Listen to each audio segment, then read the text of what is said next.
yang lalu saya sempat menyimak bahwa gambaran kekuasaan Allah Subhanahu wa Ta'ala dalam menciptakan langit dan bumi bersama isinya hanya dengan kun fayakun, sesuai yang difirmankan dalam surat Yasin ayat 82. Innama amruhu idza arada syai'an an yaqula lahu kun fayakun.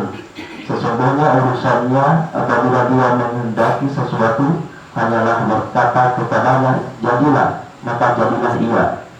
Apabila kita melihat pemantapan pembinaan jati diri yang bertujuan membuka ilmu bela diri dalam ketahanan fisik atau ilmu kelaki-lakian, bagaimana cara pengelolaannya?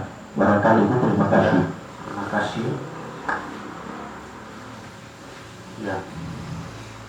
Kita melihat dari segi penjelasan ayat Al-Quran surat Yasin ayat 82. Indama amru iza arada syai'an ayakul lahu kun fayakun, ya.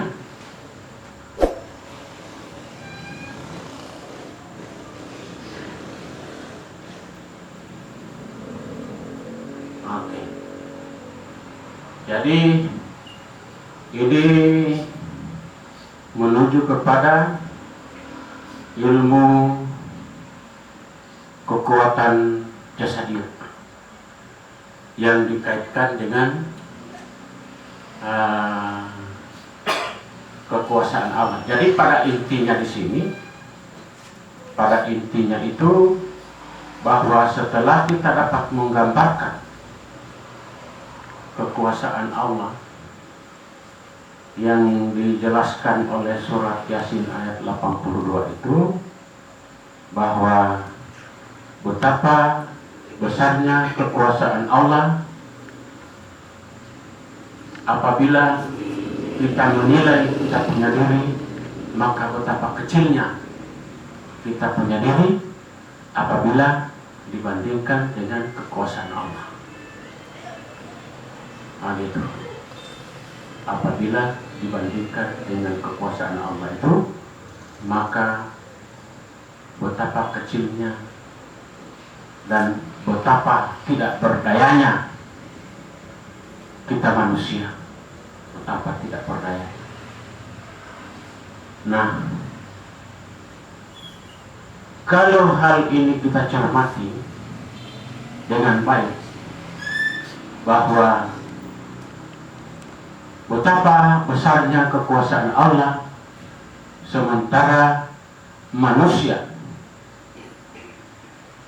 dengan segala daya upayanya dapat mencapai kedekatan diri dengan Allah Subhanahu wa Ta'ala, dan dengan menggunakan ilmu-ilmu tertentu, dengan pemahaman-pemahaman tertentu, maka setelah kita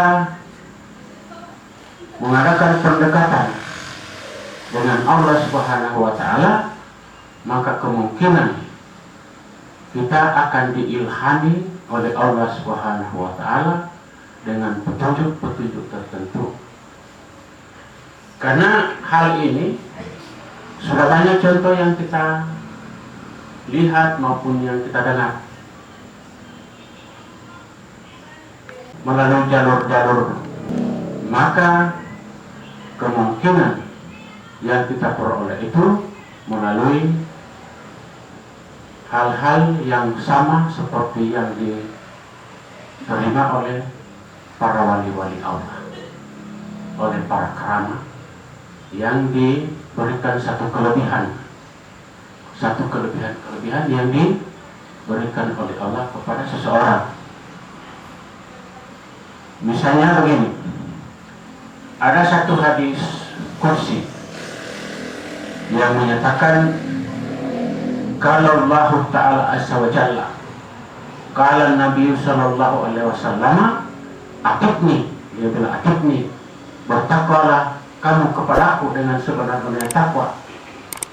Maka setelah kita benar-benar menemui predikat takwa itu, maka diberikan gelar Rabbani. Nah, orang yang punya Rabbani itu kadangkala yang mencapai apa yang seperti yang dimaksud oleh pertanyaan tadi. Karena jalur kita tahu jalur kita di mana. Karena manusia itu ada dibagi dalam 4 atau 5 perkara atau 5 tingkatan. Manusia itu dibagi oleh Allah Subhanahu wa taala dalam 5 tingkatan. Yang tingkatan yang pertama adalah tingkatan para nabi yang diberikan oleh Allah satu mukjizat. Dan satu mukjizat itu yang menjadi satu kekuatan yang ada pada diri nabi itu sendiri. Itu yang diberikan kepada nabi. Itu kategori anbiya, orang anbiya. Kemudian kategori yang kedua ada yang disebut dengan orang mauna, orang karamah. Yang kedua adalah orang karamah. Orang karamah ini adalah seseorang yang mendapatkan satu kelebihan melalui usaha-usaha dan amalan-amalannya sendiri. Itu kategori yang kedua adalah orang yang karamah. Kemudian yang ketiga adalah orang yang ma'un.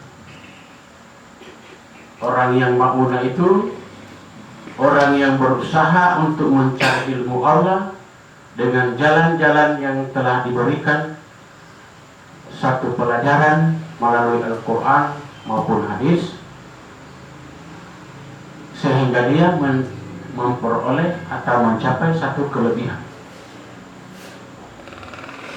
Kemudian yang ketiga orang irhas. Orang yang irhas ini adalah orang yang punya potensi sejak dari kecil. Sejak dari kecil dia sudah punya potensi untuk mendapatkan satu kelebihan-kelebihan. Sehingga kalau dia jadi dewasa, dia mendapatkan satu kelebihan yang diberikan keistimewaan kepada dirinya sendiri. Kemudian yang terakhir adalah ahli sihir. Yang kelima tanda salikul yang terakhir ahli sihir. Jadi kalau ahli sihir itu kemungkinan di luar dari area yang kita pelajari. Saya tidak bisa menjelaskan kronologisnya dari ahli sihir seperti apa.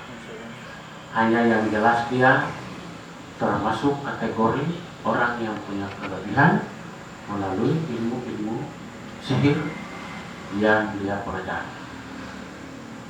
Barangkali demikian dulu penjelasan saya tentang pertanyaan yang kedua. Saya serahkan pada moderator.